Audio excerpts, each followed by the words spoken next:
eu escolhi por falar um pouquinho sobre o que me moveu dentro dessa minha pesquisa, que começou há 20 anos, quando eu fiz o mestrado, e depois veredei por outro caminho, mas dentro da história, e finalizei há alguns anos no doutorado da educação matemática. É na PUC, São Paulo, mas com viés diferentes, são com temáticas diferentes, educação matemática e história das ciências. E eu acho que acabou dando super certo dentro de mim esse binômio, tá? Então, o que é que me moveu a princípio, né? Foi o interesse por trabalhar alguma coisa em gênero, certo? Mas com essa personagem. Eu não havia interesse em trabalhar quando você está à mercê de descobrir, eu vou fazer um projeto, o quê? O que me move? Século XVIII, tal qual sempre foi meu interesse, que é um século que muitas vezes ele fica estigmatizado, não sei a formação de todos vocês, mas penso que seja da matemática, ele fica no meio, entre o século dos gênios, supostamente, né? Século de Newton e Leibniz, e o do rigor matemático, que lá é no XIX. Né? O XVIII fica nesse interlúdio, sem muito entre aspas, respeito pela historiografia tradicional, visto como um depositório de manuais na tentativa de entender o que tinha acontecido no século anterior, tá? E jamais chegando, vislumbrando ser um século XIX, que é do rigor, enfim, acho que vocês já leram sobre isso. Mas é isso que me atrai. Além disso, o anti-herói, eu não gosto de falar essa palavra, mas aquele que não tem tanta realmente fama nos livros usuais dentro da história. Foi aí que me deparei com a personagem Maria Gaetana Inés, que supostamente é vista pela grande maioria dos biógrafos como um enigma psicológico. Não vejo dessa forma, a gente pode até conversar sobre isso, e que teve uma vida sui generis, né? E eu acho que vale a pena a gente conversar em paralelo com uma outra personagem do italiana também, e com a França, naquele mesmo movimento, tá bom? Mas, a princípio, a minha pesquisa, propriamente, ela teve que ser voltada para a matemática, uma vez que foi dentro da educação, e eu escolhi uma obra, a única obra matemática da IES, que foi Institutione Analytic, tá? Que supostamente teria surgido para facilitar o ensino dela com os irmãos, ok? E o meu mote foi apresentar o ambiente intelectual de Milão, certo? E as possíveis motivações da IESE, né?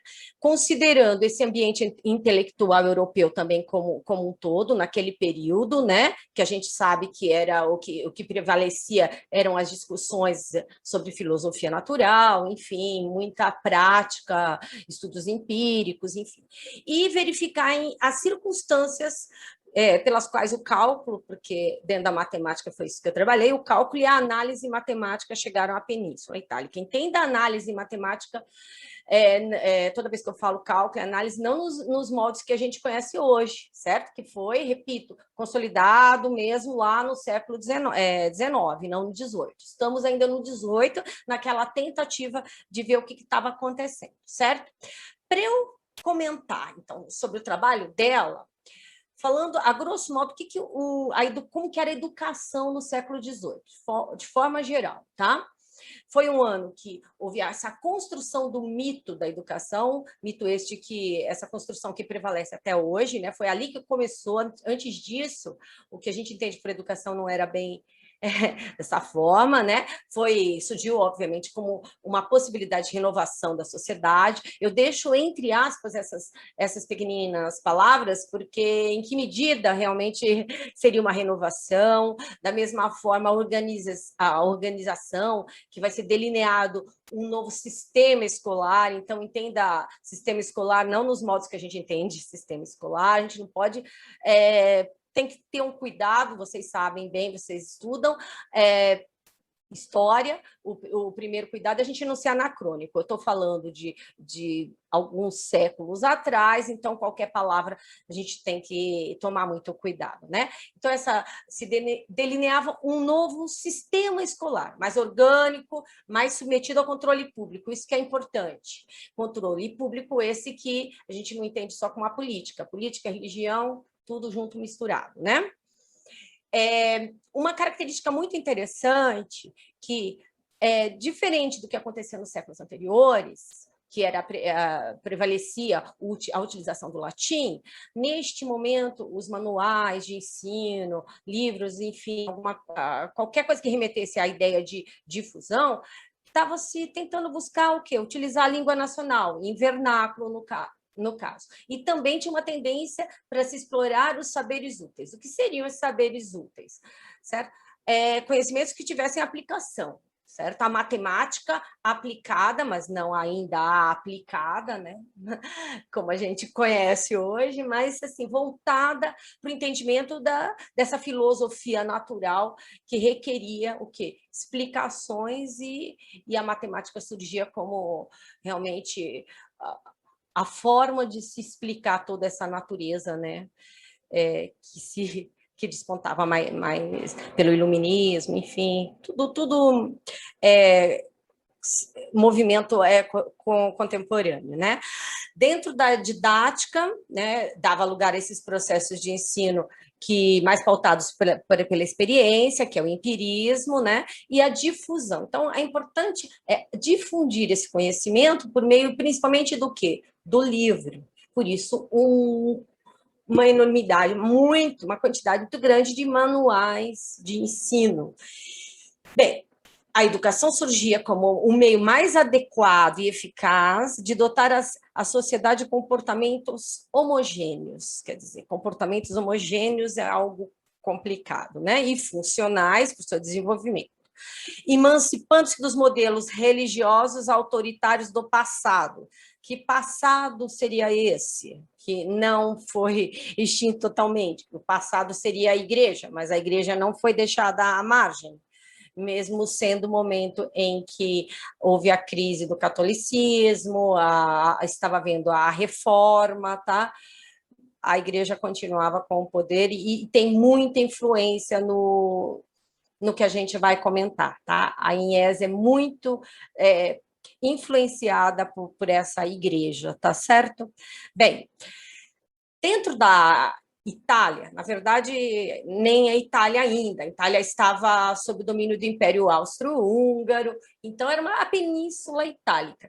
E nem seria a Itália inteira. A região da Lombardia, a região de Milão, que é o norte da Itália, estava à mercê do Império Austro-Húngaro, né? Certo? O que estava acontecendo naquela região? Certo? Ela não estava vivendo, né, a Itália, aquele apogeu dos séculos anteriores, certo?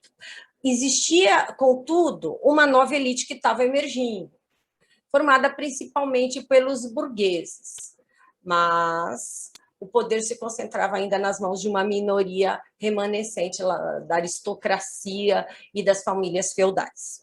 Com isso, que vai reverberar na vida da Inés, existia uma consolidação de exclusão social, certo? Essas estruturas da aristocracia, com centralização política e, principalmente, legislação discriminatória, moveu o pai da Iese no sentido de até dar uma formação diferente a ela. Era esse quadro que moveu, não somente as aptidões dela natas, que a gente vai ver. Tá? Quais eram as atitudes mais interessantes que a gente pode perceber naquele momento?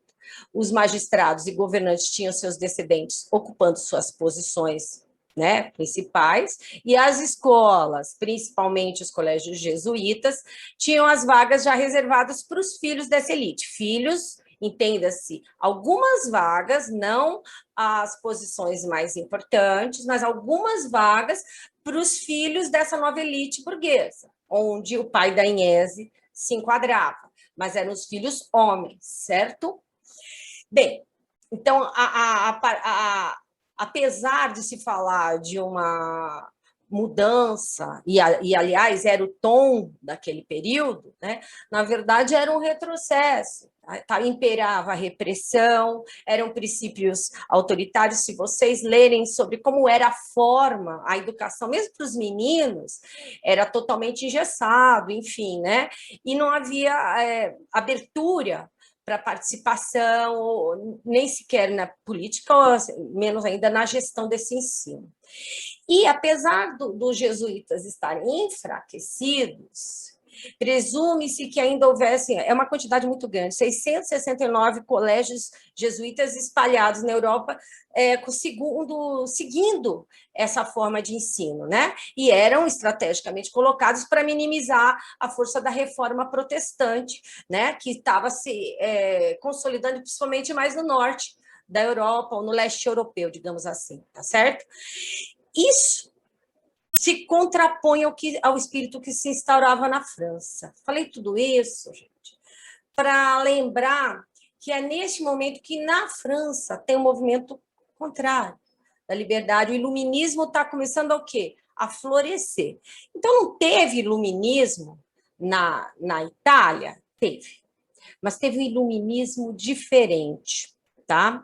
Era um iluminismo onde quem era em cima do quê? Da igreja, iluminismo católico. E a Agnese era uma representante desse iluminismo católico, tá bom?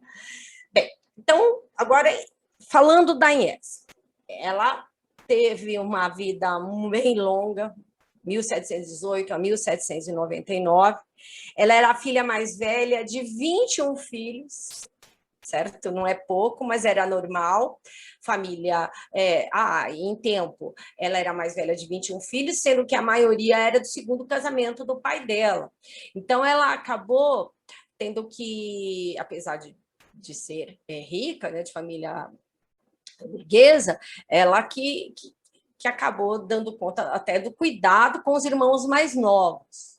Essa seria a ideia. Alguns biógrafos colocam que ela foi incentivada pelo pai, que era professor na Universidade de Bolonha, mas não foi isso. Na verdade, ele era um comerciante de sedas, enfim, que tinha o interesse de transformar-se num dom, mas ele não conseguiria se ele não tivesse realmente um filho com condições numa boa escola, e aí sim ter um status da família. Dinheiro não é só importante, é o status, né? E aí ele investiu nessa formação do filho mais velho, que era um pouquinho mais novo que a Agnese. Contudo, um dos tutores, o primeiro tutor da Agnese, que é o Gemelli, ele percebeu que a Agnese tinha mais prazer mesmo em estar ouvindo as aulas dele do que o menino, e falou para o pai que era um desperdício deixar a menina, né, sem estudar, ela queria estudar. E o pai falou, tudo bem, o senhor quer tutoriar? Então, comece. E assim foi que ela começou. Ela tinha o domínio das línguas, a maioria, né? Alemão, grego, espanhol, hebraico, latim, francês. Estudou. Até os 9 anos ela já tinha esse domínio. E com 9 anos exatamente, foi o primeiro trabalho dela, que foi a tradução do artigo, que eu vou mostrar depois aí para vocês, eu tenho uma cópia. São todos, eu tenho muito material, porque quando eu fui a primeira vez que parênteses, né? No início da pesquisa, eu tive que ficar um tempo na Biblioteca Ambrosiana de Milão, que é onde tem a maioria não só a obra dela, mas as cartas, né? A comunicação que ela, os cadernos dela, é muito interessante. E então eu consegui acesso a muito material que a gente nem sempre usa. Quando a gente está fazendo a tese, a gente recorta, certo? É um recorte dentro da matemática, mas são todos pequeninas interrogações que me seduzem. Uma delas é esse artigo sobre o direito da mulher em aprender artes e ciências sem limitação, certo? A partir de então, ela começou a fazer o quê? Ela começou a ser reconhecida, claro, no meinho dela, pelos tutores, que tinham muita influência política, e o que acabou desencadeando, né, e com o interesse do pai dela, em reuniões, a formação de reuniões salões, aquelas reuniões de salões que eram muito comuns na Europa, mas já eu falo mais sobre essas reuniões fora da casa da Inés, que eram realizadas na casa dela, centralizadas nela, esses seminários com discussões filosóficas de ciência de forma geral, certo? As questões eram em latim e os argumentos e respostas dela, embora houvessem muitas pessoas, era em italiano. Ela fazia questão de responder em italiano, mesmo que os convidados para essas reuniões fossem e eram pessoas de, começou a ficar famoso, né, de outros países, da França, príncipe, chegou aí no suposto palácio da Inês, mas não é um palácio, gente, palácio é uma expressão que agora eu aprendi, que é casa, é uma casa boa, mas se falava palácio lá no século XVIII, quando era uma casa muito boa, tá? E, bem, isso foi por muito tempo, né? Ela fez esse trabalho e começou a se sentir incomodada após muita exposição. Então, a primeira obra dela, na verdade, foi um compêndio que seria de proposições filosóficas. Seria, a gente imagina, e alguns biógrafos já comentaram, que seria uma coletânea de tudo que ela tenha apresentado, né, ao longo de anos nas conversações. E foi de mecânica, lógica, hidromecânica. Gente, é imenso a quantidade de assuntos que ela aborda. Ela tinha 20 anos nessa ocasião. Mas foi exatamente após essa publicação que ela não quis mais, ela demonstra publicamente a sua insatisfação, ela era muito pressionada pelo pai, porque ela não gostava de ficar exposta, gostava de estudar, mas não gostava da exposição, e gostava muito de ficar ou na igreja ou na rua. Ela ficava na rua dando comida a pobres, mendigos, porque é um momento em que a Milão, né, é uma mistura, e é o rico e o pobre junto, enfim, estava em situação de miséria, e ela ficava na rua. O pai dela, descontente, houve muitos atritos, mas finalmente ela conseguiu a autorização de não participar mais dessas reuniões, com a condição de que ela não parasse de estudar. Mas isso ela gostava. Ela continuou estudando, parou de se apresentar, e ao longo de 10 anos, de 1738 a 48, foi que ela elaborou, com o auxílio de um dos tutores mais importantes, que é o Ramiro Rampinelli, ela elaborou a obra dela, matemática, que foi uma só, mas é muito, muito interessante. São 2 volumes, dividido em muitas partes, trata desde álgebra básica até cálculo diferencial integral, enfim. A gente sabe, né, que para ter uma ideia, o meu recorte foi uma das 1000 páginas do volume 1, e ainda assim não foi fácil. Mas é assim que a gente trabalha, né, na hora de fazer uma pesquisa, tá? Eu não gosto muito da palavra primeira, a gente sabe que primeiro é muito pesado, né? Mas ela foi a primeira mulher ocidental a receber o título de matemática, porque a partir daí é que se começou a denominar, né, matemático, engenheiro, físico, até então não, né? E foi reconhecida com essa obra pela comunidade intelectual da época, repito, muito em função do quê? Dos contatos dela. Então, ela estava com os tutores, ela continuou, e esses 10 anos ela se correspondeu com as autoridades da área de cálculo, principalmente lá na Itália. Então, acabou auxiliando nessa divulgação do material, né? Além dela própria ter se mobilizado muito nesse sentido, que a gente pode até falar sobre isso.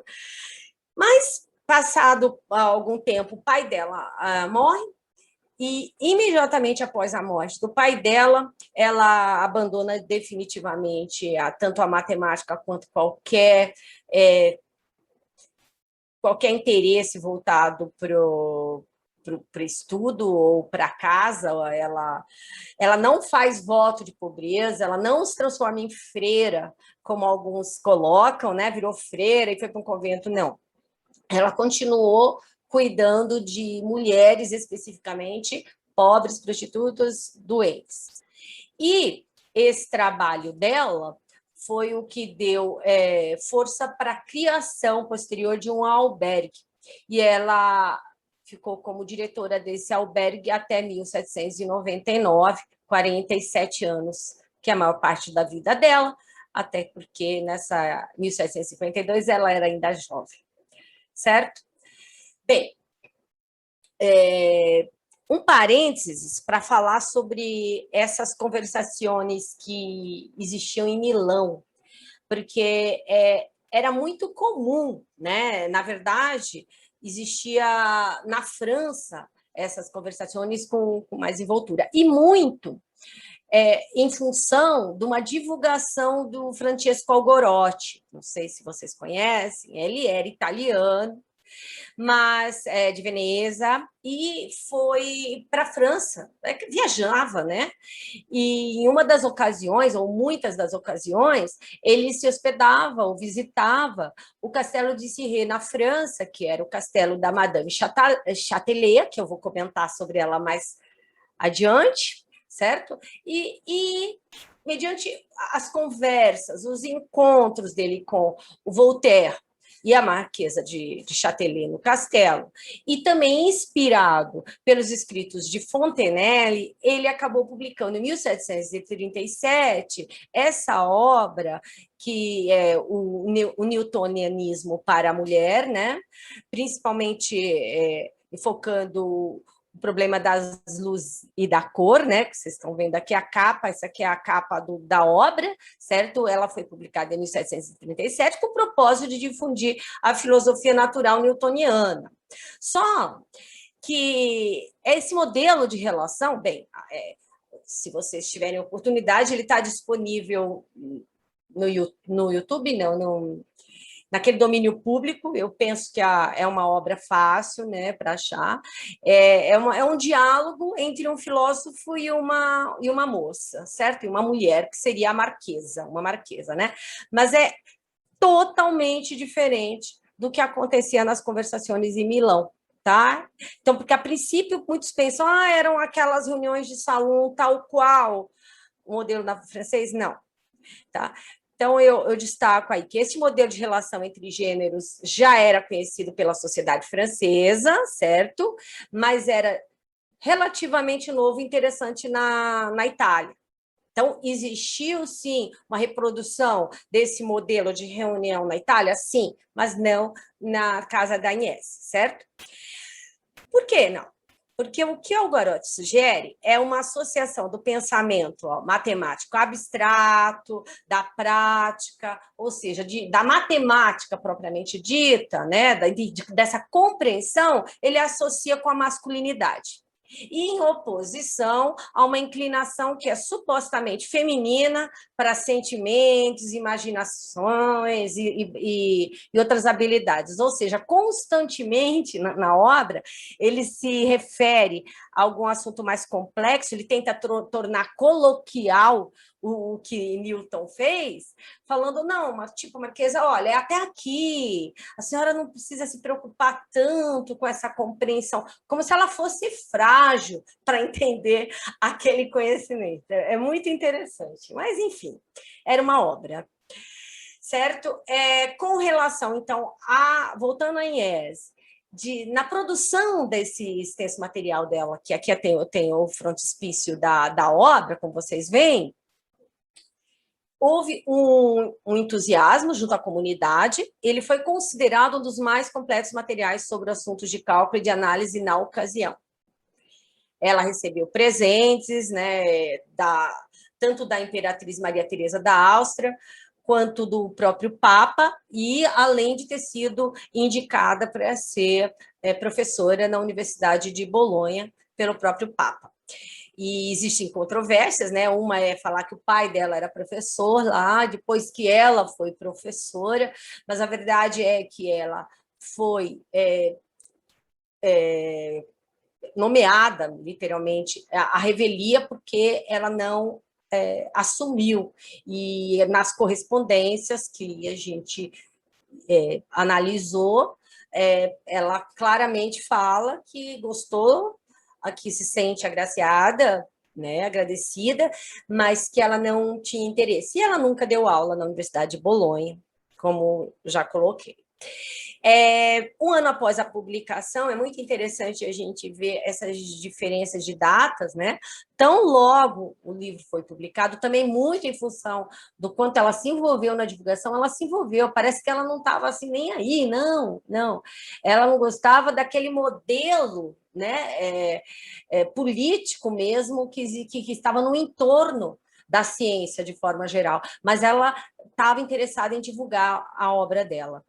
Moveu os céus para isso. E em 1749, graças a alguns movimentos dela, a Academia Francesa recomenda a publicação do seu volume 2. O volume 2, principalmente porque é nele que tem o cálculo e que era interessante para os franceses. Em 1775, somente, perceba que é uma distância de mais de 25 anos em relação à publicação, houve uma tradução para o inglês pelo professor John Coulson, que era um lucasiano. Esse lucasiano, ele aprendeu italiano para traduzir a obra, mas ele faleceu no meio da tradução. E aí a obra não foi publicada, sendo somente publicada mais 25 anos, 26 anos depois, que é 1801. Nessa altura, já haviam 53 anos de distância da publicação original, certo? A maioria dos assuntos já estavam, entre aspas, obsoletos na forma como se mostravam, né? E, além disso, né, interessante, importante dizer, essa tradução também não foi com o intuito de divulgar a obra dela como um todo, e sim, ela estava adaptada a um público, era o plano para mulheres, as the ladies, aprenderem ciência com facilidade, era isso que eles estavam fazendo com a tradução dela, tanto que fazendo um cotejamento entre as duas obras, o original e a tradução, a gente percebe, assim, são pequeninos parágrafos em detrimento ao que ela havia escrito, que às vezes um assunto levava páginas de explicação. Enfim, além dessa situação, o que aconteceu também muito em função dessa tradução, entre aspas, porque não foi uma tradução exata para o inglês. A curva que hoje, quando conhecida, a IESE quando reconhecida, né? Acredito que vocês mesmos devam ter ouvido falar na curva da IESE, ou então curva da bruxa, certo? Essa referência quando as pessoas conhecem a IESE, né? Mas que, na verdade, foi um erro na tradução. Como eu comentei, o lucasiano ele estava aprendendo italiano e faleceu. Então, ele não tinha, né, propriedade com todas as palavras. E ele acabou confundindo uma expressão com apóstrofo, que é la versiera, com la versiera, que em latim significa a avó do diabo. E aí, como essa curva ela é muito interessante, ela acabou se destacando até por conta de, já no século XIX, um outro estudioso de história da matemática se encantou com a curva e ela ficou famosa, mas ela é uma página dentre mil, e, além de tudo, ela não é da IESE, é uma curva que havia sido estudada por Guido Grande no século XVII, e ela estava só fazendo o quê? Tentando, algebricamente, mostrar quais eram as propriedades da curva, em si, porque o livro dela é um livro que tinha como objetivo, sim, ensinar. Ela não se propõe a colocar nada novo, ela não está descobrindo o cálculo, ela está tentando decodificar de uma forma mais fácil na língua italiana para que os jovens pudessem se apropriar desse conhecimento que era tão difícil e distante, certo? Bem, com relação ainda à historiografia, né, eu citei alguns dos mais importantes, quer dizer, importantes, né, mais conhecidos na historiografia tradicional, que é o Boyer, Struck e o Ives, que não mencionam. Então, mas além de não, quando mencionam, também mencionam de forma mais equivocada. Então, por exemplo, o Boyer, na História da Matemática Usual que a gente conhece, não menciona. A Agnese lá. Já na História da Geometria Analítica, que é uma outra obra, ele coloca que a obra não inclui nenhum material novo. Mas, contudo, aí a gente já começa, né, a colocar outros historiadores, por exemplo, a Kramer já é uma historiadora contemporânea, que ela comenta, pera lá, esse livro fala da geometria analítica, e o trabalho da Agnese não era sobre geometria analítica, então não tem nada de novo nesse aspecto mesmo, não foi a proposta dela. Tá? O Struck, que é menos, né, tradicional, mas ainda não menciona na História Concisa da Matemática, que é outro livro muito referenciado, mas inclui uma seleção do trabalho dela, né, num pequeno livro que, afinal, é um pequeno livro de 1700 a 1800, quer dizer, exatamente no século dela. Se ele não colocasse a Agnese ali, ficaria complicado, né? E aí ele sempre, quando citam, em tons apologéticos, né? A mais honrada mulher matemática desde Hipátia, um cérebro diferente só pelo fato de ser mulher. Então, não tem muita seriedade, sempre com apologia ao fato dela ser mulher e como assim ela conseguiu fazer isso, tá?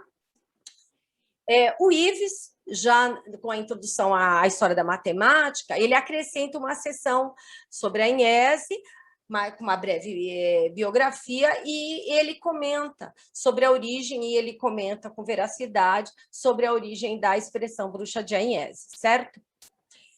Nós temos alguns autores mais contemporâneos aqui, mais atuais, mas que tanto apesar de mais novos, eles têm uma abordagem muitas vezes tradicional. Um deles é o Truesdell, que é um dos maiores estudiosos de Euler.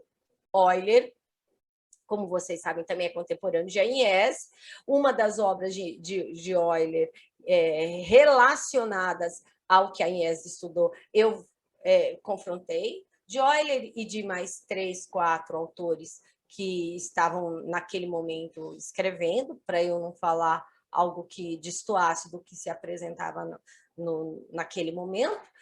Então, mais do que nunca, gente, não é referência compará-la a Euler. Mesmo assim, ele comenta que a única referência à recomendação da obra foi feita por Lagrange, e mesmo assim essa recomendação só foi veiculada em 1987. Isso é verdade, eu deixo abaixo qual é o artigo que comenta sobre isso. No entanto, o Lagrange foi uma das pessoas, sabe-se que, mesmo nos historiadores do final do século XVIII, que houve historiador da vida que abordou a vida da Agnese, não sob o prisma como matemática, que ele comenta que Lagrange foi um dos que buscou conversar com ela naquele período que ela já não estava mais dedicada à matemática, que ela já estava no albergue.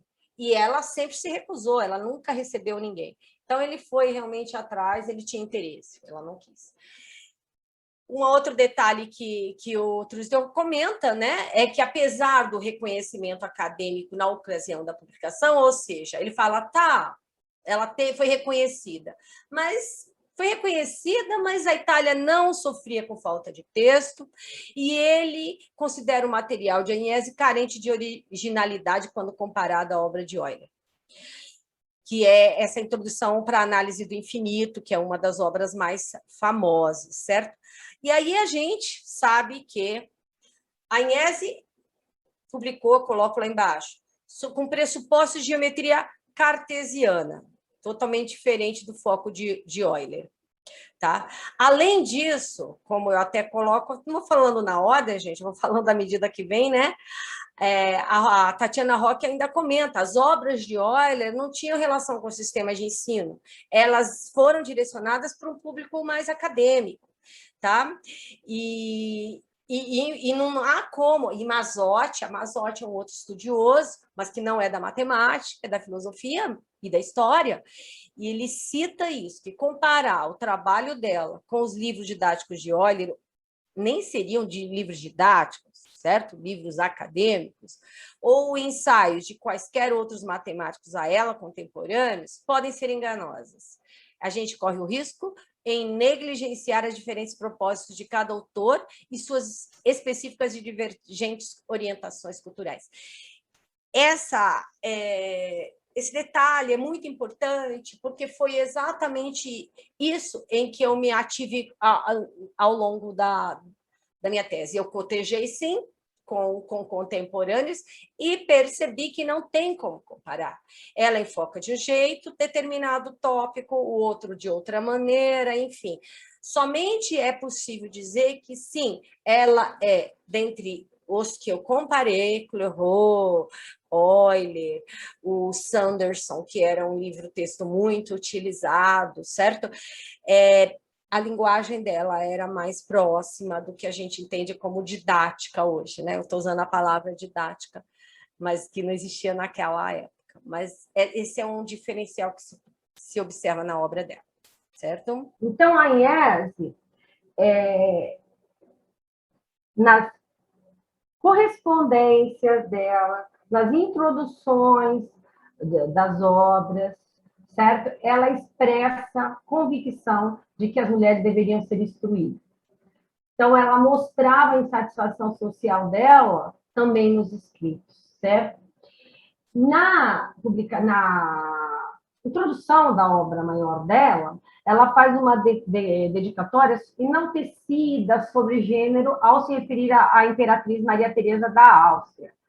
E muitos pensam que ela estava realmente se alinhando, e há escritos defendendo isso, se alinhando à política dela, né? No entanto, não. A Maria Teresa era uma das defensoras do jansenismo católico, que é um catolicismo mais radical, sem muitas aberturas, e a Agnese era contrária a esse extremismo, mas, porém, a Agnese era adepta à Igreja Católica Iluminada. Essa expressão foi Mazotti que cunhou, certo? Porque era um movimento cultural multifacetado, né? E pregava essa necessidade de reforma no ensino, como eu falei no início, né, da exposição.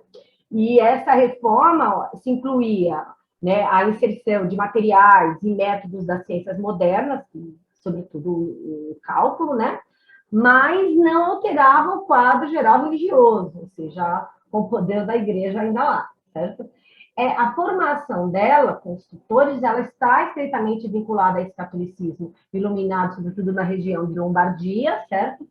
Os principais representantes são o Muratori e o Malebranche, francês, que, justamente o Malebranche, é um defensor das ideias cartesianas, que a Agnese abraça, tá?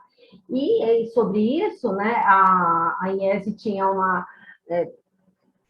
similaridade, né, de pensamento com alguns dos tutores, sobretudo Ramiro Rampinelli, que foi o principal tutor no final da produção dela, mas tinha divergências com outros, que seria o Manara e Belloni, todos eles eram do clero, certo? Principalmente em relação a essa importância, a análise, entenda, análise versus método experimental newtoniano, certo? Manara e Belloni, eles defendiam conhecimentos empíricos mesmo, né? Então, método experimental. Já o Rampinelli tinha a ideia associada ao desenvolvimento da análise, a matemática pura, ou até mesmo a linguagem cartesiana, que foi o que a Agnese abraçou, certo? Os correspondentes, dentre eles, os mais importantes, são da família Riccati, que é uma família também, tal qual a família Bernoulli, né? A gente conhece a Bernoulli francesa, tem os Riccatis lá na Itália, que trabalharam bastante, né, sobre a matemática, não, a física, na verdade, mas utilizando a matemática, ou seja, eles eram simpatizantes das ideias de matemática aplicada, entre aspas, tá? Críticas, na época, ao esse pensamento utilitarista de Locke, obviamente, em função de que a experiência para ela não era o mais importante. Tanto que ela escolheu trabalhar com matemática pura, certo? Bem, aqui eu coloquei para ilustrar algumas fotos dela. Esse aqui é a foto dela, né? O frontispício. E aqui é um busto que tem na Biblioteca Ambrosiana de Milão, já dela mais velhinha, certo? Algumas fotos. Aqui é uma pena, mas que estava em reforma. Mas esse é o albergue que ela acabou construindo, e que está imenso. Se vocês terem uma ideia, deixa eu passar para o próximo. Aqui tem. Então, lá era a frente do albergue, aqui você tem um mapa de quantos prédios tem dentro dessa instituição, que hoje são blocos, na verdade, né? E dentro dos blocos, né, muitos andares, é imenso, para pessoas doentes, é como se fosse um hospital, um asilo, tudo junto e misturado. E hoje está no poder do Estado, certo? Aqui o artigo que eu comentei, né, sobre o direito da mulher em aprender artes e ciências sem limitação, quando ela tinha 9 anos, certo? Algumas páginas que eu coloquei aqui, né, em latim, certo? Aqui seria o palácio, coloquei aqui a casa da Inés, suposto palácio, e que hoje prédio, né? Essa foto é atual, eu diria, numa esquina bem grande, mas é prédio de finanças e assim por diante, certo? No final do século XVIII mesmo, né? Eu acho que ainda estava viva, porque ela morreu bem no finalzinho, na famosa História da Matemática do Montucla, que vocês devem conhecer, ele faz uma pequena referência no final, né? Vocês podem perceber que também é apologética, né? Os leitores vão perceber que uma pessoa de um sexo tão frágil conseguir se familiarizar com os espinhos das ciências, né? A parte da análise, assim, é muito ordinária, é demais, enfim. Ele vai por aí, certo, gente? No máximo, certo? No máximo. E, em síntese, a historiografia tradicional, ela coloca que as mulheres deixaram sua marca no mundo acadêmico. Mulheres intelectuais eram mais respeitadas e admiradas, em contraposição, isso eu estou falando da Itália, com o que acontecia em outros lugares da Europa, e o que permitiu que as mulheres italianas pudessem atuar nas artes, medicina, literatura e matemática. Então, a literatura, de forma geral, coloca que, poxa, em outros lugares a mulher não tinha espaço, mas na Itália ela teve. Por quê? Porque tem o exemplo da Iese, né? Não é bem assim. Primeiro, ela teve esse espaço, como bem coloquei, por conta das condições que foram propícias para tanto. E mesmo, e apesar dessas condições, aí sim eu diria que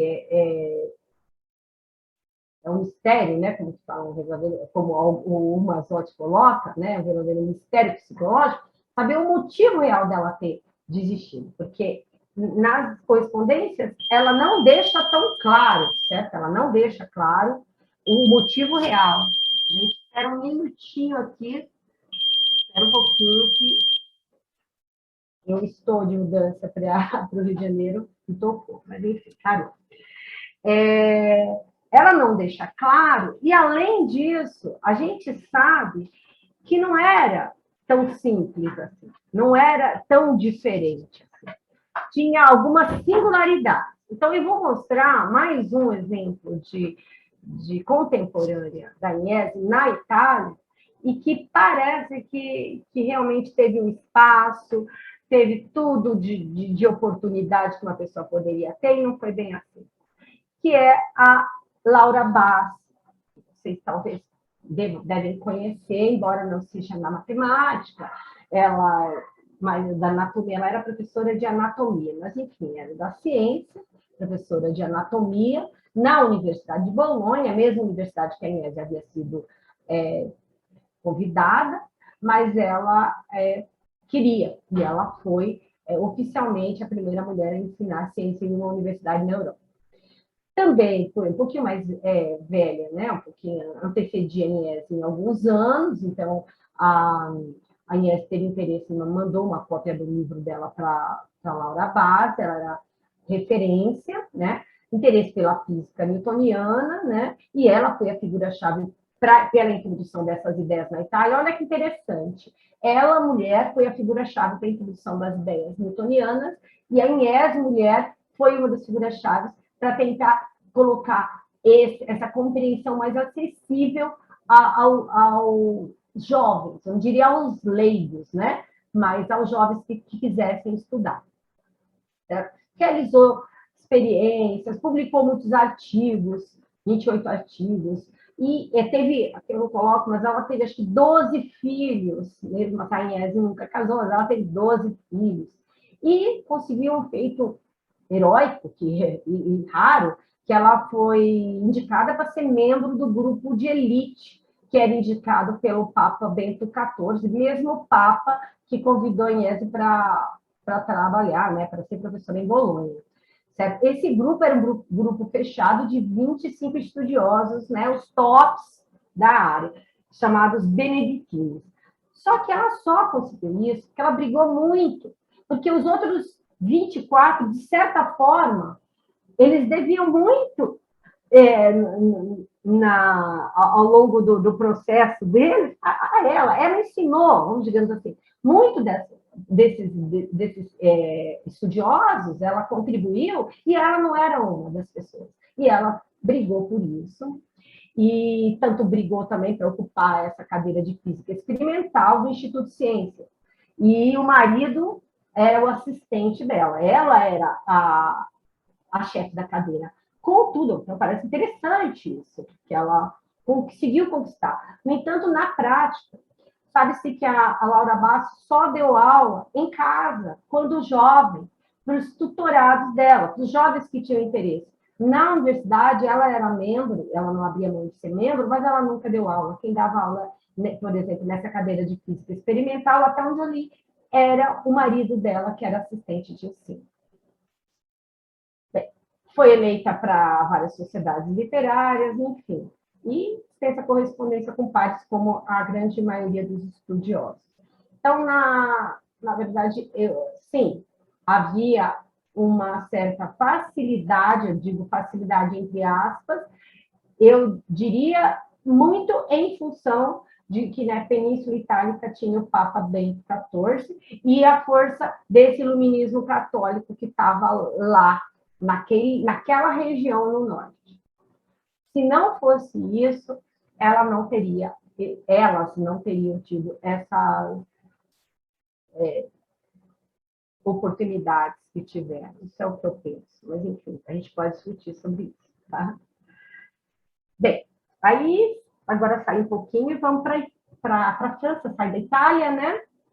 A Marquesa de Châtelet, né? Émilie de Châtelet, Madame Châtelet, como vocês preferirem, né? É mais conhecida da grande maioria e referenciada, mas também penso eu que não referenciada como deveria ser, porque ainda umas semanas atrás eu peguei um artigo novo de 2018, 2017, onde mais uma vez colocam nas mãos do Voltaire e do Algarotti, que comentei agora há pouco, que escreve de uma forma extremamente depreciativa, o fato da nossa filosofia não, né? O trabalho de Newton como um todo ter se divulgado Voltaire e Algarotti. Nem só se refere esse artigo nem rodapé a ela. Ela era uma que estudava e era amante, sempre como amante de Voltaire. Mas quem era a Gabrielle de Chatelier, né? O pai é de família nobre, sim. O pai tinha sido secretário e apresentador de embaixadores a Luís XIV. Era influente, se casou com o Marquês, vivia uma livre vida conjugal, tanto de uma parte quanto da outra, e isso era muito normal na sociedade, na elite, no caso, francesa. O fato dela ter diversos relacionamentos extraconjugais e o marido saber era tranquilo, tanto que o Voltaire foi um dos relacionamentos dela, ele ficava muito tempo estudando com ela no castelo de Cirrei, como eu comentei ainda há pouco, né? Recebiam visitas, amigos, e discutiam esses assuntos que ela gostava tanto, né? E esse interesse dela era desde jovem, e ainda antes de casar, e o pai dela contratou como tutor em geometria para ela se aprofundar o Maupertuis, que era membro da Academia Francesa e também tem algumas, como que eu diria, querelas aí na biografia desse aí, mas não é o caso agora, né? Ela se apropriou daquela matemática, depois começou a aprofundar, né? E em 1737, o Algarotti publica um livro, de certa forma, como se ela fosse a protagonista, certo?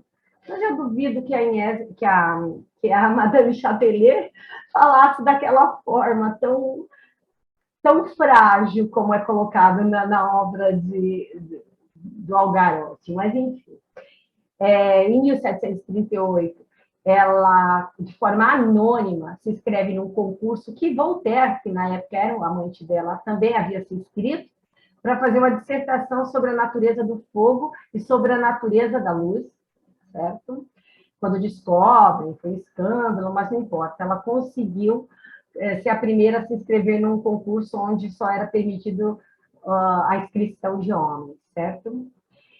Posteriormente, já em 1740, ela faz essa obra que é Instituição de Física, seria uma argumentação, né? Opa. A argumentação dela... Ai, gente, me perdoe, eu saí da frase. Enfim, nessa obra, ela se fundamenta em Descartes, Newton e Leibniz, só que houve Newton, Descartes, Leibniz, houve acusações que ela conseguiu provar infundadas, como se ela houvesse plagiado. O que fica é a acusação, mas a demonstração de que não era plágio não fica gravado, né? Mas foi provado que era dela e que, obviamente, os analistas na época não queriam dar voz a uma mulher falando de física, certo? Posteriormente, ela traduz o Principia, de Newton, a obra máxima, tradução que soube que ainda é a tradução que utilizam na França, a tradução dela, divulgando essa obra, que até então é italiana, né? E com comentários sobre conservação de energia. Inclusive, alguns desses comentários, entre eles, que eu falo da energia cinética, que ela discorda, literalmente, do que Newton colocava em relação à proporcionalidade entre energia e massa, e discorda dele, discorda de Voltaire, e que posteriormente foi provado que ela estava certa, né? Ainda na mesma época, ela fez um exame da Bíblia, ela era muito ousada, né? Reduzia mitos e ficções às narrações e os personagens bíblicos. Ou seja, ela era usada, tá? Mas, em síntese, os campos de letras, artes, ciências, eram dominados pelos homens e o poder da mulher se limitava às influências que exerciam sobre os frequentadores do seu espaço. Digo, não só a Inés, existiam muitas mulheres que abriam suas casas para esse tipo de discussão. Ela ainda fez alguma coisa de reconhecimento, mesmo que não tão reconhecido, mas a gente ainda conhece, mas muitas ficaram anônimas, né? E as influências, se limitava a essas influências e sem acesso ao poder e ação política de fato, tá bom? Não existe na enciclopédia de Diderot, nos verbetes, referências aos trabalhos dela, tá certo? E aqui eu coloco algumas das frases de de dois, né, contemporâneos dela, e uma de uma estudiosa, né, nossa, contemporânea, que eu admiro bastante, que eu gosto e que eu coloquei. E aí eu faço questão de dar uma lida, porque olha só, essa é de Kant, que ele comenta. Ele comenta de uma outra mulher que no meio da frase ele fala sobre a Marquesa. A uma mulher que tem a cabeça entulhada no grego, como a senhora Dacier, ou, aí vem ela, que trave disputas profundas sobre mecânica, como a Marquesa de Châtelet, só pode mesmo faltar uma barba, pois com essa talvez consigam exprimir melhor o ar de profundidade a que aspiram. Foi Kant, mas eu acho que Kant, né, nem a conhecia. O mais sério é essa de Voltaire, que eu ainda não vi nenhuma referência de que tenha sido mentira, certo? Tudo que eu leio vai de encontro a essa frase ter sido verdadeira. Um grande homem, em relação a Châtelet, que teve o único defeito de ter sido mulher. Isso era o homem que era parceiro dela, quando ela morreu. Certo? Ela morreu de parto, morreu muito nova, com 40 anos, e a tradução do Principia foi após a morte dela, a publicação, certo? Então, não chegou a ver publicada a obra. E aí a Badinger, né, ela sintetiza muito bem o que eu concordo, né? Madame de Châtelet não poderia ser oferecida como modelo a outras mulheres. Era muito livre, muito inteligente, muito ambiciosa para ter alguma semelhança com o ideal feminino que até algumas décadas atrás foi vitorioso. Eu não diria foi, acho às vezes que é ainda. Enquanto a mulher fosse representada com os traços da mãe de família, dona de casa, cujas pretensões intelectuais eram ironicamente desprezadas, seria impossível contabilizar Emily com esse estereótipo.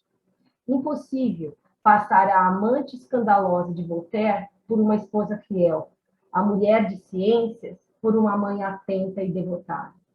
Foi preciso esperar a formação de um outro casal de filósofos, que seria Beauvoir e o Sartre, para que o público, e em particular as mulheres, admitisse que uma outra mulher pudesse consagrar sua vida ao amor, ao estudo e à liberdade. Com relação a essa última parte, vejam vocês, a gente tem a Simone de Beauvoir já a uma distância bem grande da gente. E acho que a gente ainda está caminhando muito devagar para, acho que não falo a gente, né, a mulher, para esse espaço. Ainda existe muita dificuldade para a gente ter um espaço, né, na ciência, não digo só na ciência, de forma geral. E aqui eu não sei nem que horas são, estou meio desligada, procurei ser breve, mas eu gostaria de colocar esse trecho de um dos escritos da Châtelet. Ela, além de publicar sobre ciência, ela também fez um discurso sobre a felicidade. Né? Esse discurso ele é uma oportunidade para compreender um pouco melhor não só as luzes francesas, mas principalmente, né, as angústias das mulheres de vanguarda, como ela era, naquele momento da França, um pouquinho antecedia a Revolução. E eu acho que é muito atual esse discurso da felicidade. E aí, o que ela diz é: Empenhemos-nos, portanto, em ter boa saúde, hoje mais que nunca, né, gente? Em não ter preconceitos, em ter paixões, em fazê-las servir a nossa felicidade, em substituir nossas paixões por gostos, em conservar preciosamente nossas ilusões, em ser virtuosos, e jamais nos arrepender, em afastar de nós as ideias tristes, e jamais permitir que nosso coração conceda uma faísca de amor por alguém cujo gosto esteja diminuindo e que deixe de nos amar. É preciso abandonar o amor um dia, por menos que se envelheça. E esse dia deve ser aquele em que ele deixe de nos fazer felizes. Por fim, trataremos de cultivar o gosto pelo estudo, e esse gosto que faz nossa felicidade só depende de nós mesmos. Evitemos ambição e, sobretudo, saibamos bem o que queremos ser, enveredar para passar nossa vida e tratemos de semeá-la com flores. E eu acho que é isso que é muito simples, é muito barroco, mas eu acho que é mais ou menos por aí o que eu sinto, e uma das paixões da gente é falar sobre isso, né?